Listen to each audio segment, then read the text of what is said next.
Very good morning, students. Today we are going to study about the conquest of Bengal after the first three Carnatic wars, first, second, and third. We are going to discuss about the conquest of Bengal. Conquest means the series competition that was going on in Bengal. Who wanted to win actually? तो Britishers ने क्या किया, वो चाहते थे कि वो बंगाल को हासिल करें, और सबसे पहले इंडियन स्टेट जो उन्होंने हासिल की थी वो बंगाल ही थी एक्चुअल में। उस टाइम पर बंगाल का जो नवाब था उसका नाम था अलवर्दी खान। ठीक है, यहाँ पे मेंशन किया हुआ है Alivardi Khan was the nawab of Bengal. वो बड़ा ही काबिल एडमिनिस्ट्रेटर था। वो यूरोपियन मर्चेंट्स जितने भी थे ना, आते ज़रूर थे वहाँ पर वो उनको अपने कंट्रोल में रखता होता था। बट उसकी डेथ के बाद सारी प्रॉब्लम आ गई। मतलब उसका जो ग्रैंडसन था सिराजुद्दीन, वो गद्दी पर बैठ गया, नवाब बन गया। ठीक है, जो ब्रिटिशर्स थे वो फोर्टिफिकेशन करते जा रहे थे कैलकटा की, मतलब कहीं ना कहीं से उनको हासिल करने की कोशिश करते जा रहे थे कैलकटा को। ठीक है, जो सिराजुद्दीन था उसने क्या किया, वो अपनी सारी सेना लेके कैलकटा में चला गया, और वहाँ पे मतलब he wanted to have that Calcutta area, वो सारा ऑक्यूपाई कर लेना चाहता था। बट जो रॉबर्ट क्लाइव है, जो हमने बात की थी जिसकी, उसने काफ़ी देर वो ब्रिटिशर्स का गवर्नर था, और उसने क्या किया, वो मद्रास से निकल पड़ा अपने 900 यूरोपियंस आर्मी के साथ और 1200 स्पॉइस। स्पॉइस कौन थे? ये भी बेटा सेना थे। जैसे ये सोल्जर्स वो थे जिनको ज़बरदस्ती ब्रिटिश ने अपने अंडर लिया हुआ था, तो इनको सिपॉइस का नाम दे दिया जाता था। ठीक है, और ये आर्म्ड थे, ट्रेंड थे काफ़ी ज़्यादा। ये सारे यूरोपियन स्टाइल में लड़ाई करते थे, और इन्होंने कलकत्ता को ऑक्यूपाई कर लिया था इसी वे में। तो कॉन्क्वेस्ट ऑफ बंगाल की यहाँ पर बात करें तो बंगाल को कहीं ना कहीं कलकत्ता के थ्रू ऑक्यूपाई कर लिया गया था, और इसमें सिराजुद्दीन को कहीं ना कहीं डिफीट कर दिया गया था। ऑल्दो यहाँ पे फिर इसके बाद इसकी कंटिन्यूएशन में ही बैटल ऑफ प्लासी हुई थी।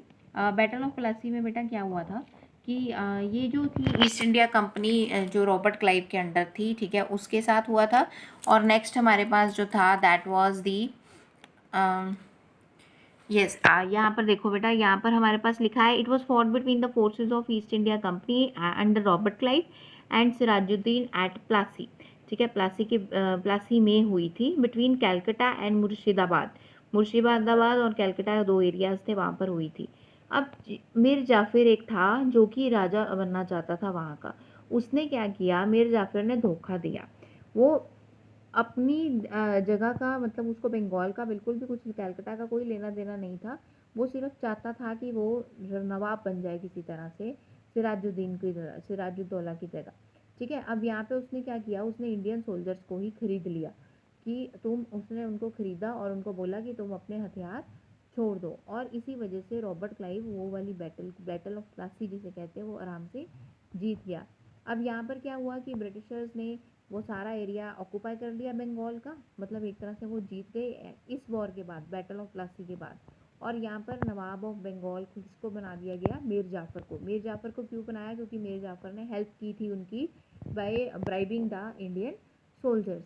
अब यहाँ पे उन्होंने क्या बताया, उसने मीर जाफर ने बदले में उसको क्या दे दिया, क्योंकि वो बहुत खुश हो गया था, उसको नवाब बना दिया, तो उसने बहुत ज़्यादा पैसा दिया ब्रिटिशर्स को, और 24 परांगनाज भी दे दिए। ठीक है, परांगनाज मतलब जो छोटे विलेजेस टाइप के एरियाज होते हैं, वो सारे ब्रिटिशर्स को कंट्रोल करने के लिए दे दिए। बट जो मीर जाफर था, वो जो ब्रिटिशर्स डिमांड करते जा रहे थे उसको पूरा नहीं कर पा रहा था। ब्रिटिशर्स कंटिन्यूसली उससे कुछ ना कुछ मांगते जा रहे थे, तो वो नहीं कंप्लीट कर पा रहा था। तो ब्रिटिशर्स ने क्या किया, उसके सन इन लॉ को, मीर कासिम को नवाब बना दिया। ठीक है, उसने अब मीर कासिम ने क्या किया, मीर कासिम ने लोगों को इक्वल ट्रेडिंग राइट्स देने लग गए। ठीक है, इंडियन मर्चेंट्स को भी वही अधिकार दे दिए जो ब्रिटिशर्स को दे ही जा रहे हैं ट्रेड व्यापार करने के लिए। तो ब्रिटिशर्स उससे और गुस्सा हो गए, उन्होंने मीर कासिम पर भी अटैक कर दिया। मीर कासिम भाग कर जाकर रिफ्यूज ले लेता है अवध में।